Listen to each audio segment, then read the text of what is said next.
So, hello, Gertjan. Hello, hello, hello. So, you were 5 times at the Paralympics as an athlete and twice as a coach? Now 3 as a coach, Oh, and I believe 6 6. as an 5 as a wheelchair basketball player, Ah, and ye- 1 time it's swimming, and that was in 1980. yes, I know. So, you won a lot of titles as a wheelchair basketball athlete, and now you're a coach in an almost unbeatable team. What is the secret of winning that much? A lot of things to make it automatic. So everybody must know what's happened, with our game plan and how we want to play. And so we start with this team in 2012, 2011. We start with something to build something up, and still every year we make it automatic, and we put all the time we put little things in it, and to be all the time better and better. But you can also always do it together with a team effort. And of course we have a few players. They are one of the best players in the world, and the team win a lot of games. But the most important thing is we have a selection with 14, 15 girls, and with all of them we are working for that goal. So it's always a team effort. Okay, so what is the most important thing you are teaching as a coach? The most important thing are teaching, what I already tell you, the automatic things. We have a visibility and defense, how we want to play. And so we all the time we work on that. We don't, and of course we do little changes in it because about the other appointment, but about the other team. But still, we have our same notes. The how you call it, the things that we before the game we say, okay, we play this way and we do that 40 minutes. Then we will do that on 40 minutes, and it doesn't matter who will play, but that is our goal to work on that. And so it's the most important thing is that they be also organized for themselves, and that they learn, and that's also in that kind of games, to learn in court, on court, how you will do the preparation, that it will be better the next time, and then again the next time. So we work hard on that. So, if you would have the time to visit some old friends, who would you like to meet? For me, it was the first time Dave Kiley and Koen Jansen, because he lives in Australia, teammate for a lot of years, and of course Dave Kiley and all the other players from that time. And so we had a great time when I was playing on my own with the team. And so that are of course that are the players I want to see again, and of course much more players. But yeah, it's IWBF family, I can say that, and it's always have fun with them all the time when I was playing, and also now when I see the players back to be a coach and all that players. So that's also a great time. So, as a national team coach, you have always the opportunity to go abroad and meet some people in other countries. Yeah, we have, but we only focus what's good for the team, and not because I go to visit somebody. So the most important thing is what's good for our team, and this the last few years with the Corona time, with COVID, was real terrible to travel. But still, now this year we have Dubai, so we will see in November what's happened over there. Also with traveling, you never know what's happened now with COVID again. So hopefully the tournament will be over there, and then we have a good tournament. Have you ever think about coaching abroad in another country? Yeah, you never know what's happening in the future, but you know that I have the foundation now together with Twan Klerks. We have our foundation basketball experience in the Netherlands, and we work hard also to development for the whole for the whole world, and we have a lot of work to do with our foundation. But still, I will be the coach still also in Paris. That is, and we also need to get a new assistant coach with us. And hopefully for the future, we can work together to have a big staff for the Netherlands, to have more coaches for wheelchair basketball. And so we will see in the future what will happen. So, and who would you say was your biggest rival when you were an athlete? Dave Kiley first, and after that you had a young player, Patrick Anderson was coming, of course. It was on the same spot, but he's a little bit younger than me. But that was a nice time on that moment, and so we did a great job, I think, together for the wheelchair basketball sport, and to work it out. And what you see, what's happened now in our great sport, every time it's going better and better. it's a pity what's happened now with the classification, with all the system that a few good players that must stop. That's a real pity for our sports. I think when you're not allowed anymore to play able-bodied basketball, I prefer that they can sit in a wheelchair, because then everybody is right. You have the chair and you must play. And for me, then it's a pity that we lost that kind of players. And I think it was, for our sport, it was much better that we have the old system. Okay, we must go for the IPC, for the new system. You can have a lot of questions about it, but we will see in the future what will happen. And hopefully we can change the game again in the future. That we have a good system, and hopefully it will be still the best sports in the world. And thank you for the interview, Gert-Jan, and all the best for Dubai. Yeah, thank you very much. Thank you. Thank you.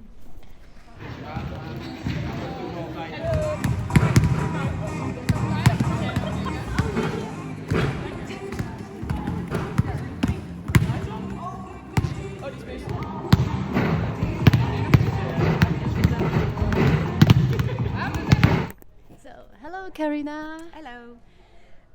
Thanks for the interview. When you joined the women's national team, they were not that strong and dominant. It was in 2004 you played the Paralympics in Athens. You were 7th. Then Worlds in Amsterdam, you were 5th and 6th. And it started at the Euros in Tenerife in 2017 when you won the first gold medal. Yeah. We did have the bronze medal in Rio before, and in 2014 at Worlds the bronze as well. Mm-hmm. So that's where the highlights then. But the long term of all the practices from 2010, we started here the full-time program.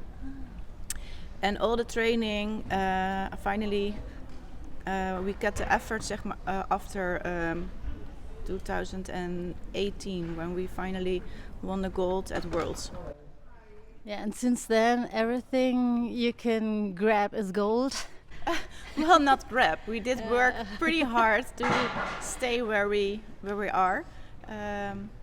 So you have a long process of getting somewhere, but it's even as hard to stay where you are. So it's not just grab. So what's most important to have such a success besides hard work?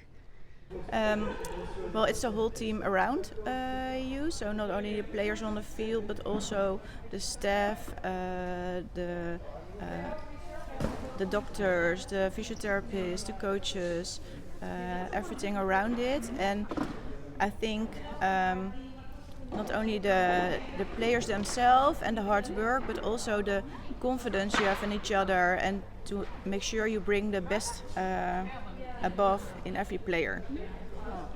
So you push not only yourself, you support and push the others and motivate them. So. Yeah.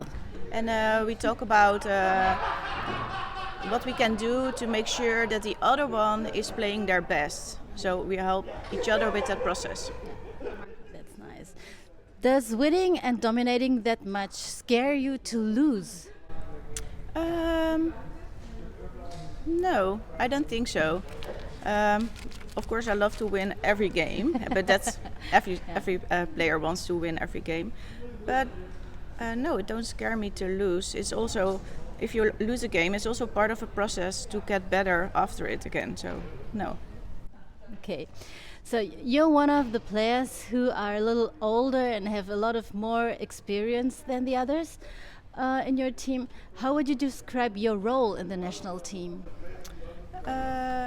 Well, I try to bring that experience and talk about it with the younger players, or try to get some more rest on the field, or communicate to guide the younger players. And also, it's not always possible, but I try. Yes, the others. I have my own struggles as well. Yeah, of course, and this is also a lesson for the others, that you always still have your struggles. Yeah, of course. Yeah. You're married with a wheelchair basketball player, Anton de Roy. How much of your conversations are about wheelchair basketball? A small part, of course. There's always a talk about wheelchair basketball, but also a lot of other stuff. So, how difficult was it to be mother and national team player, especially when your kids were younger? Well, it's all about planning, I guess. And on the other side, it's just like a normal other job. So you have to make it work and plan ahead. But yeah, it's always been fine. And my parents brought the kids when they were small to the big tournament, so I didn't have to miss them as much. So yeah, I haven't seen it as a problem. And I love it that they were there with me when we played all the games, and they experienced all the other countries as well. Yeah, that must be a nice experience for your kids. Yeah, especially for the older one, because the younger one was like 6, 7, 8 when we had Corona. Oh, okay. So they wasn't there as much, but the older one, she loved it always. Yeah. Cool. So, what do you like to tell female athletes who are also want to have kids and to be an athlete on high level, like traveling to tournaments? What can you tell them to push them staying an athlete? Well, don't let you hold back because of your wishes to have a child, because after it is always possible to get back, and maybe get back even stronger because of the rest you had, and the planning and the determinations you have to get back. So yeah, don't let you hold back. Good message. So, last question. Who's your favorite player with the same classification? You 3-0? I think it's Steve Serio. When I watch his games, how he plays, the patience he has, and the sight over the field, and the great shooting. Yeah, I love it. Great choice. So thanks for the interview, Karina, and all the best for the competition in Dubai. Yes, thank you.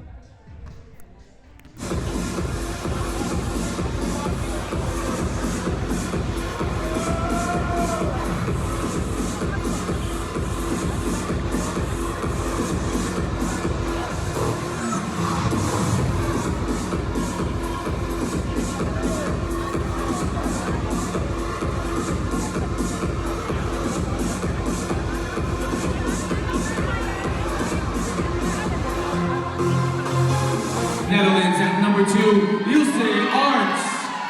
At number 4, Sylvana Van Hees. At number 5, Lindsay Vrelling. At number 6, Jitske Visser. At number 8, Julia Vandersprong. At number 9, one of the least top scorers, Bo Grammer. At number 10, Zeno Wimenhove. At number 11, Sher Kormer. At number 12, Saskia Prom. Number 14, captain of the team, Karina de Rooij. Number 15, top scorer of the team, Mariska Beyer. Number 16, Lone Post. Assistant coach, Eileen Sloop, head coach, Gurjan van der Linden.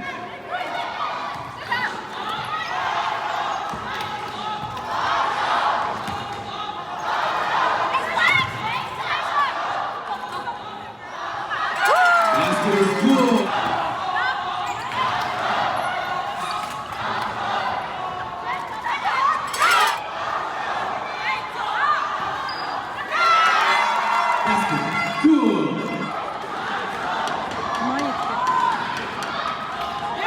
Basket.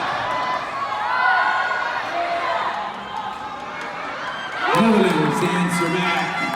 5 seconds on the clock. Ladies and gentlemen, your back-to-back world champions, the Netherlands. Congratulations, Team Netherlands. Good job, Team China. She's the current leader, the tournament leader in points per game. Averaging 28 points per game is Marissa Beyer. Let's give another round of applause for our athletes, Team China and Team Netherlands. Big round of applause for our athletes.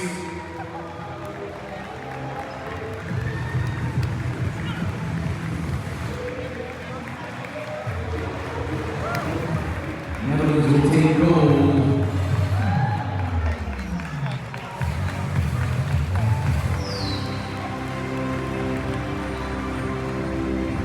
The 2.0, 2.5 All-Star Award is Courtney Ryan, number 55 from the USA.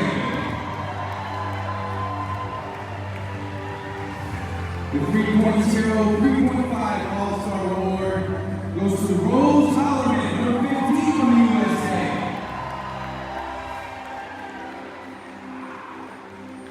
4.0, 4.5 All-Star Award is Amber Merritt, number 15 from Australia, our top scorer. And the most valuable player of the championships. Please give it up. Marisha Dyer, number 15 from the Netherlands.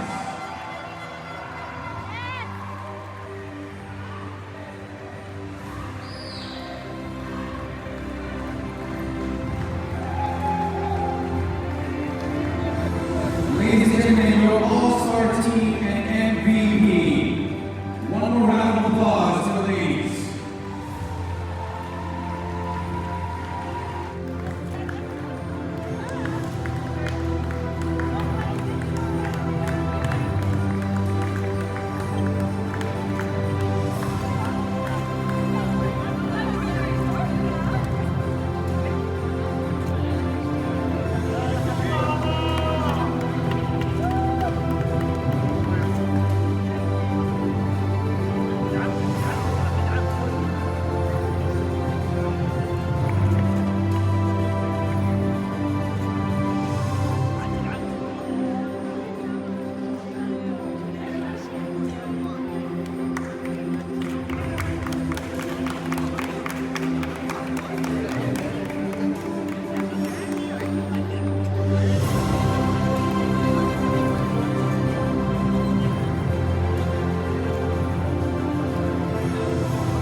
Following the players, the coaching staff of Team Netherlands.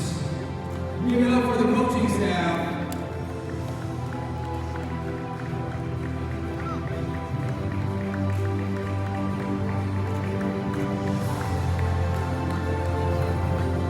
Head coach Richard Benjamin is leading his girls to victory again.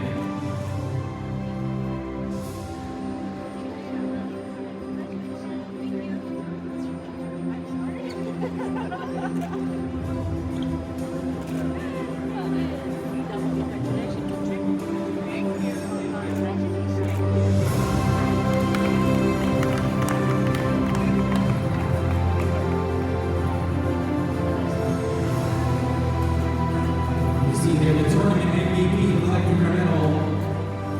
Marisha, happy birthday.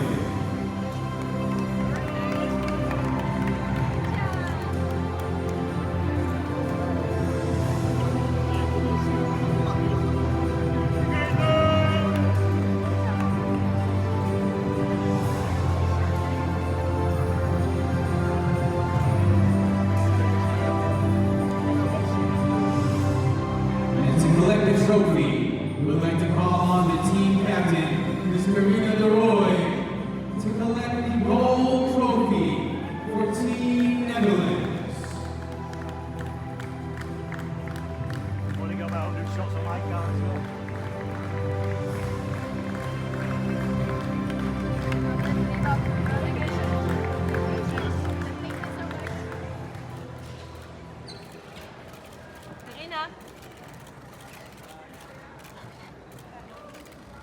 Collecting the trophy is the captain of the Netherlands team. Big round of applause to our champions, back-to-back Team Netherlands.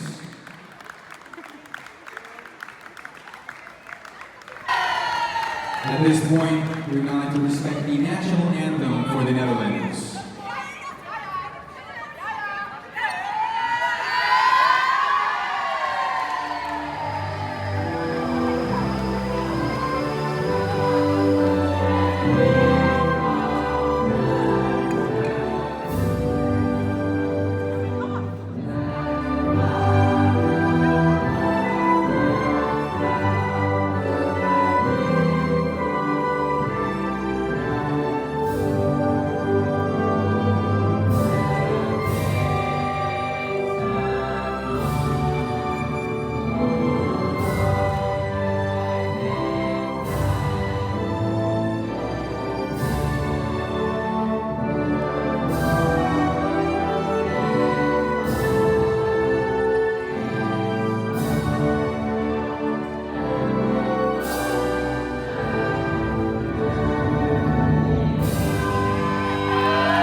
and medalists